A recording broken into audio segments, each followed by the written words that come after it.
ఉద్యోగ విరమణ పొందిన సబ్ ఇన్స్పెక్టర్ పొట్లూరు వెంకటరమణ అనువారిని జిల్లా పోలీస్ కార్యాలయంలో అదనపు ఎస్పీ కెవి రమణ దుస్సాలువలు పూలమాలలతో ఘనంగా సత్కరించి జ్ఞాపికలను అందజేసి అభినందించారు.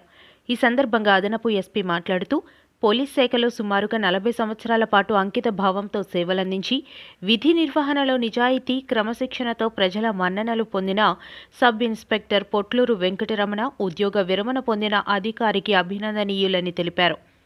వారి సేవలు పోలీస్ శాఖకు ఆదర్శంగా నిలుస్తాయని పేర్కొంటూ ఉద్యోగ విరమణ అనంతరం కూడా ఆరోగ్యంగా, ఆనందంగా జీవించాలని ఆకాంక్షించారు. అనంతరం కుటుంబ సభ్యులు, అన్నదమ్ములు పొట్లూరు అన్నాజీరావు, పొట్లూరు సత్యనారాయణ, పొట్లూరు శ్రీనివాసరావు, పొట్లూరు సూరిబాబు, పొట్లూరు చిన్న సూరిబాబు, పిల్లలు పొట్లూరు కళ్యాణ్ భాస్కర్, పొట్లూరు వేణుగోపాల్, పొట్లూరు కళ్యాణ్ చక్రవర్తి, పొట్లూరు మరికిరాజు, పొట్లూరు గోవిందరావు, పొట్లూరు కళ్యాణ్ డాక్టర్, పొట్లూరు హరీష్ కుమార్, పొట్లూరు కళ్యాణ్ తదితర కుటుంబ సభ్యులంతా పదవీ విరమణ శుభాకాంక్షలు తెలియజేశారు.